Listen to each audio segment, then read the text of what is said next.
although it might be overlooked, having a really good step with really good grip is something that I, in hindsight, realized would have been very important to consider. But this one's even got grip on the pedal. It's solid steel and it's quite robust, so that's not going to break off. The other thing that's robust is the grab handle. So getting into and out of the tractor is quite easy. You put your right foot in there, left hand on the grab handle here, or you can put your right hand on this, on the door handle, and it basically helps you in and out without much trouble. Getting into the tractor here, the first thing I notice when I get in here is I can see everything. You can see an awful lot going on in here. So I'm just going to shut the door. So you can see an awful lot going on in here. I can see all the way down to my front wheel, right through this window down here, a little dirty. See all the way down to the ground down here because the bottom of the door is fully glass. Side curved windows, excellent view. Even out the back when I'm looking down at my 3-point hitch. See everything right out the back window and all the way around. Another thing I'm noticing with this tractor when I sit in it is the mirrors. The mirrors, I can see 3 of them without even moving my head. So this one I had out of the way a bit, but my rear view mirror, right side mirror, left side mirror, visor. Okay, so sun visor there. Looking up top here, I've also got my air conditioning. I've got my heat controls, just like you'd find in a car. They're also within range. I'm not overly tall and I'm not moving to put my hands up here. I can lean back even and still reach. Okay. Here I've got my CD player, AM, FM, etc. I actually hook my my phone to this for the auxiliary port. I can play my songs off my phone. It's got a light up here, just like you'd find in a car. So you get in here and you're fishing around and before you get the tractor started, you got a light you can turn on. Other things in this cab, lots and lots of vents. Okay, you got 4 alone on the front window. 5, 6, 7, 8. So you got 8 in total, 8 vents. Helps to clear the windows quite quickly. Back here, you've got a switch to switch between bringing in outdoor air and recirculating the air that's in the cab. Okay, and you do have a filter that you can change. Other unique things with this tractor, now many tractors may have it, but this one, it's very seamless. It works very, very well. The windows. There's my window for the side. You'll notice it's forward facing, so as I'm driving, it actually funnels cool outside air into the cab. At the back here, you've got a window that's fully opening. The 2 hydraulic arms help it to stay open and help it, even as you're going over bumps, it doesn't move. Because you have a grab handle right here, I don't have to reach way out there to try to get the handle I opened it with. I got this one. Shuts perfectly. On the side here with the doors, open the door. The hydraulic cylinder helps finish it open. Then when I need to close it, I don't have to reach way out to get it. You can just grab on right here, up here, easily shuts. Okay. One thing I almost forgot to mention was the fact that I've got a 12-volt outlet right here. It's very convenient because it's right beside the cell phone holder. That's a slot for your cell phone. Plugged in there, plugged in here, charging. Other things you're going to see on the right, you're going to see the windshield wipers, forward controls, rear controls, auxiliary lights, wipers. Press it down part way, you end up with the light turned on. Press it down all the way and you get the washer fluid coming out. Okay. Speakers in this unit. Speakers are right by your head because that's who's listening to music. There. Same thing on the other side. Cup holders. All right, you got lots of them. Got this one right here. It's pretty well deep, endless. You're not going to drop anything out of it. Turn to your right, one up here, as well as one down here. So you got 3 in total. Okay. I use it for just odds and ends. but you got a pretty big storage compartment up here that sometimes you might keep your gloves in or whatnot. Down below, fuses. Okay, and it even lists what the fuses are, which is excellent. It lists what the numbers are, so if you need to get a replacement.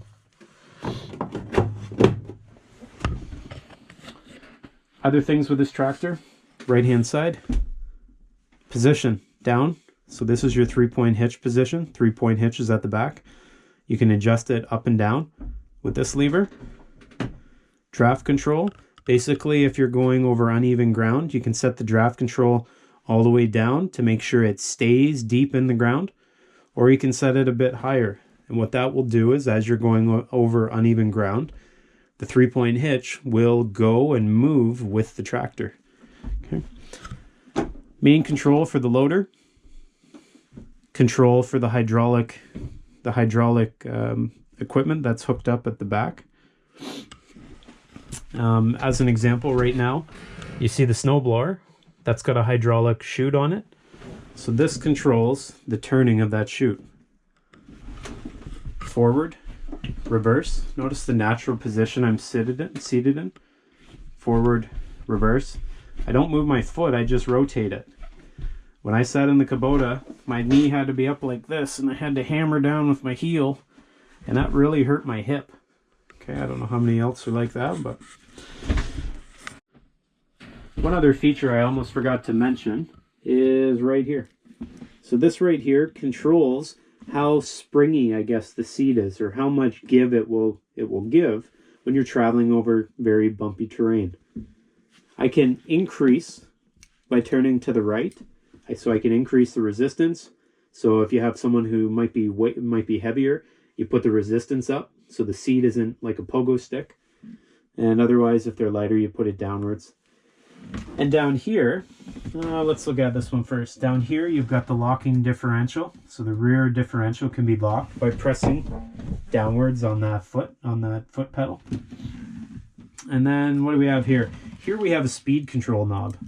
So if I control the speed, I can control the speed of my 3-point hitch, how fast it goes up and how fast it goes down by turning this lever. And then down here as well, you'll see I've got a lever like you'd find under your car seat.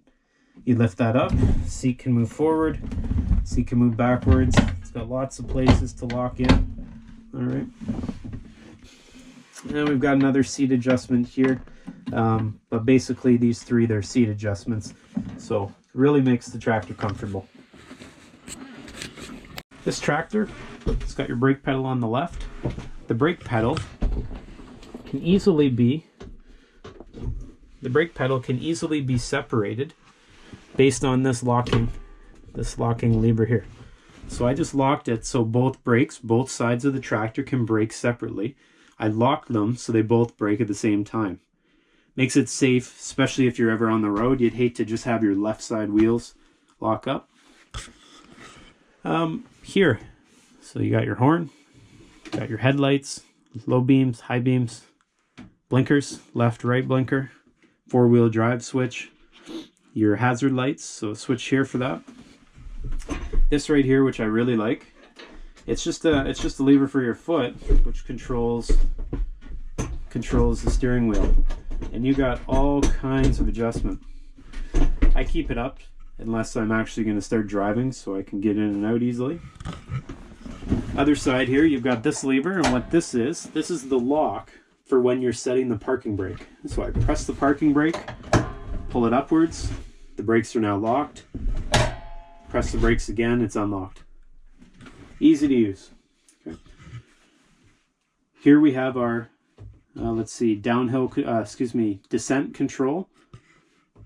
Auto versus manual, so when the PTO is engaged, you can have it so that if you lift the 3-point hitch, it'll automatically shut off. Or if you want to shut it off manually, you leave it in manual. And that's the switch to actually turn on the PTO. Here's your throttle control. Throttle control I find very easy to operate. With tractors, it's pretty much you set the RPM and you leave it. And other than that, getting out of the tractor, very easy to use. See, I just pull that, literally one finger. You don't have to be a He-Man and heave on something. one finger, start the door, and it opens for you. Okay, nice solid close on that unit as well. To my left here, you'll see I've got the range control. So this is for the hydrostatic transmission. I can go low, medium, or high gear. Depending on what gear you're using is typically dependent on what you're doing. Low gear, you know, if I'm actually doing some hard work, plowing the driveway, lifting stone, lifting logs, towing something. Medium load, somewhere in the middle of highway speed and low speed.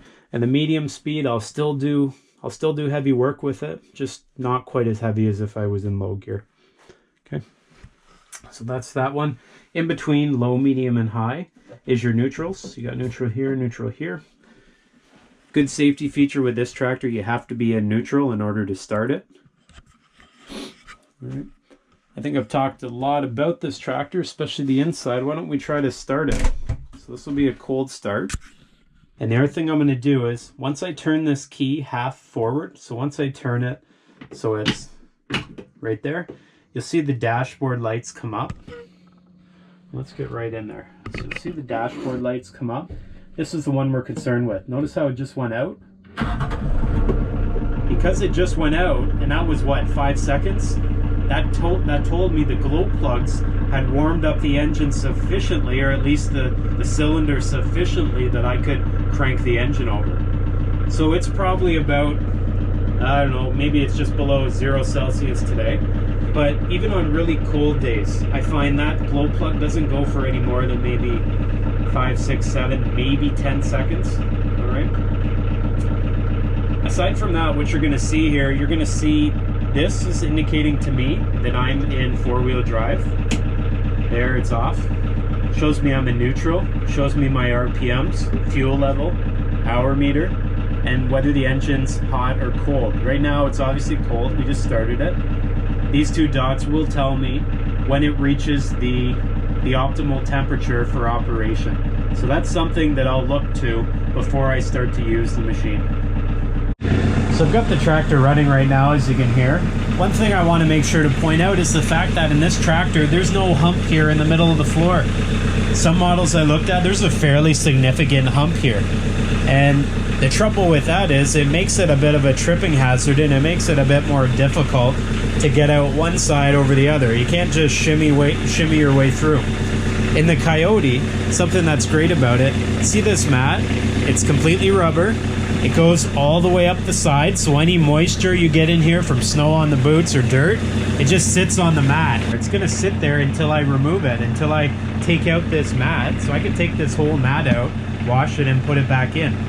It's also really handy because I can take the mat out and let it dry out under there. See the foam under the mat? Real nice feature. Just small things like that led me to Kioti.